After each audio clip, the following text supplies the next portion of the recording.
Hi students. आज की poem है road not taken by Robert Frost. This poem is all about choices which we make in our lifes. Everybody has to face this problem in his or her life when we have to opt between two things. हमारे choices हमारे life का और हमारे future में success और failure का reason होते हैं. सो डियर स्टूडेंट्स, ऐसा आपके साथ भी हो सकता है जहां आपको डिसीजन लेने में प्रॉब्लम आए. जैसे कि when you have to take admission in degree college और university, you might face dilemma कि क्या करूं क्या ना करूं, किस यूनिवर्सिटी में एडमिशन लूं, किस डिग्री कॉलेज में, कौन सा अच्छा रहेगा, कौन से मेरे फ्यूचर के लिए बेटर रहेगा, क्या करूं. So on and so forth. इस पोएम को शुरू करने से पहले I want to tell you that why Robert Frost has written this poem. It is said that his friend Edward Thomas, who always regrets with his own decision and choice. So this poem was posted to him by Robert Frost. But इस poem में poet ने आई का use किया है. आई का use इसलिए किया है बिकॉज उनके फ्रेंड को बुरा ना लगे. Now let get started. Two roads diverged in a yellow wood. Yellow wood here means autumn season, और येलो वुड का एक और मतलब होता है कि maturity. So poet Robert Frost is standing at a junction और a fork where the road is bifurcated into two paths and lead towards the forest.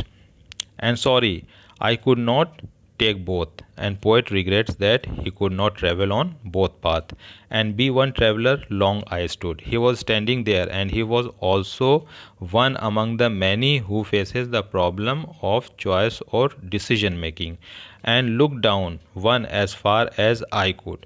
वहाँ खड़ा होकर पोएट ये देखते हैं और सोचते हैं कि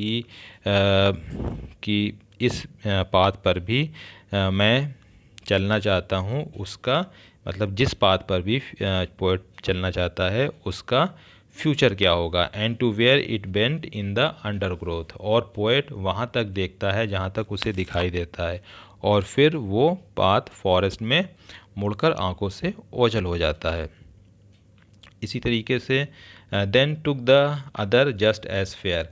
then the poet looks at the second path which was similar to the first one and having perhaps the better claim. So better claim का मतलब होता है equally good, and having perhaps the better claim. And according to poet, the second path seems better than the first one, or you can say it is also similar to the first and second path. Both are very similar to each other because it was grassy and wanted wear. Wanted wear का मतलब होता है not stepped by many people. क्योंकि second path जो था वो हरा भरा पोएट को लग रहा था, और ऐसा लग रहा था जैसे फर्स्ट पाथ पर भी कोई न चला हो. Though as for that the passing there had worn them really about the same. और if it had been walked over it must have some science of worn out grasses, and both that morning equally lay. Here poet means that we have a long way to go in our life. So poet के सामने भी ये समस्या थी, तो उस दिन दोनों ही पाथ पोएट को सिमिलर दिखाई दे रहे थे. In leaves no step had trodden black. जो पत्तियां पेड़ से टूटकर गिरी थीं वो अभी ब्लैक नहीं हुई थी. मीन्स कोई उन पर अभी चला नहीं था. Nobody had gone through that path.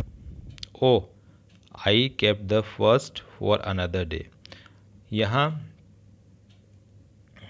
Poet जो हैं रिग्रेट करते हैं by saying oh, and says that I will keep the first path as optional. If I will not get success on second path, then I will come back on the first path.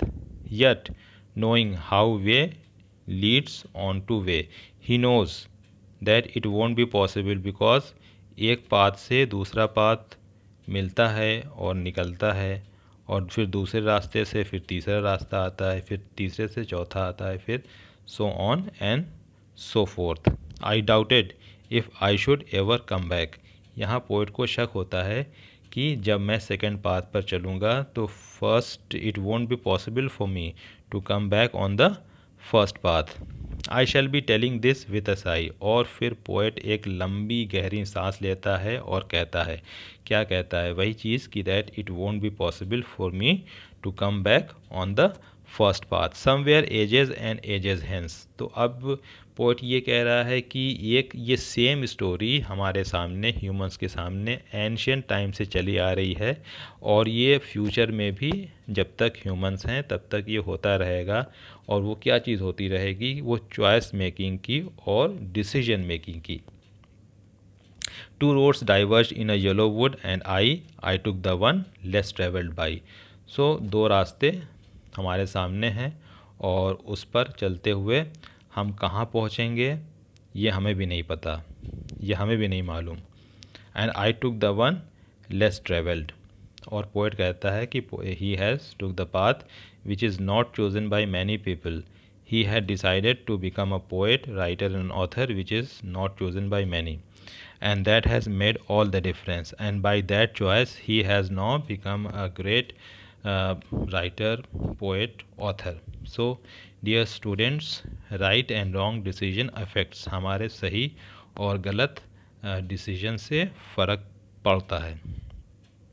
आगे हम लोग देखते हैं meaning. Diverge means separated, अलग अलग या फिर अलग directions. Wanted means lack of, किसी चीज़ की कमी हो। डाउटेड, जहाँ हम श्योर ना हो, अनसर्टेन। साई मीन्स जब एक हम गहरी सांस लेते हैं और उस सांस में कुछ हमें वो अपनी ब्रेथ में सैडनेस नज़र आता है। या हम पोएट के बारे में कुछ देख लेते हैं कि पोएट का पूरा नाम रॉबर्ट ली फ्रॉस्ट है। He was born in 1874 and died in 1963। और ये ऐसे पोएट हैं जिन्हें कि पोइट्री के लिए 4 बार पुलिट्ज़र प्राइज़ मिल चुका है और ये वर्मोंट के पोएट लॉरिएट भी रह चुके हैं 1961 में। वर्मोंट एक प्लेस है यूनाइटेड स्टेट्स में। अब हम देखेंगे फ्रेजेस की मीनिंग जो इस पोएम में आए थे। फ्रेजेस, येलो वुड्स का मतलब होता है ऑटम का सीज़न।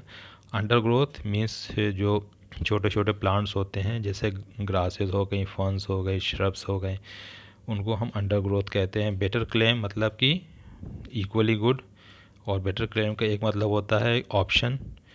वांटेड वियर मीन्स कि जहाँ ज़्यादा लोग ना चले हों। ट्रॉडन ब्लैक मीन्स कि जहाँ चलते चलते जो चीज़ ब्लैक हो जाती है, तो means trodden black, match down by countless step.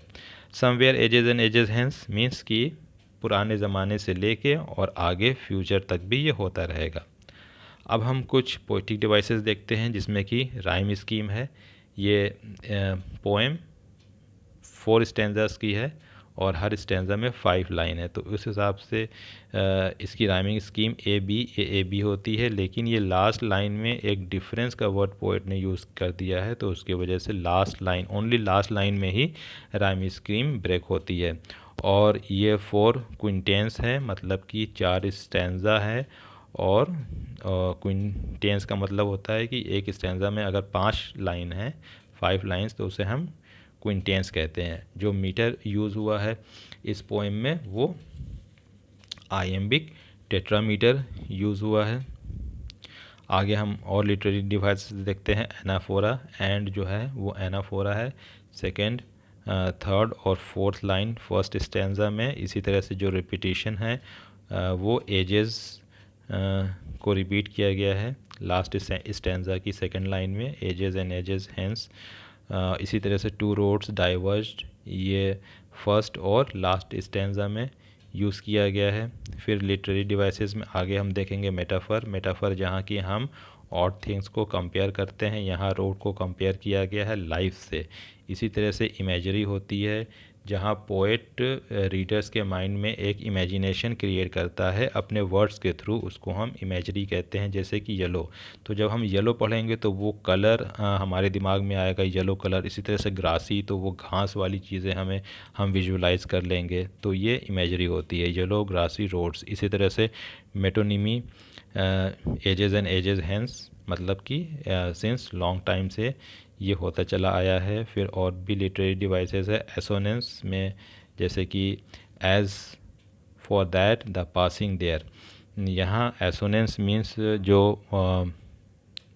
Vowel वाले राइम वर्ड्स होते हैं तो उसको एसोनेंस कहते हैं, जैसे कि ए और एस में ए, दैट में ए और पासिंग में ए। इसी तरह से एलिट्रेशन जहाँ की रिपीटेशन होता है बट कॉन्सोनेंट वर्ड्स होते हैं, was grassy and wanted wear, तो वॉज का डब्ल्यू और वांटेड का डब्ल्यू और वियर का डब्ल्यू, तो ये एलिट्रेशन होता है। एलिट्रेशन में ये होता है कि जो फर्स्ट लेटर ही लिया जाता है एक वर्ड्स के, 3-4 वर्ड्स के जो फर्स्ट लेटर अगर सिमिलर हैं तो वही एलिट्रेशन कहलाता है। इसी तरह से सिमिली यूज़ हुआ है वो जस्ट एज फेयर, और इसमें फिर जो सेंट्रल आइडिया है वो indecisiveness. At the beginning of the poem आप देखेंगे कि पोएट अभी डिसाइड करता है तो वो अभी डिसाइड नहीं कर पाता है तो इनडिसाइसिव रहता है।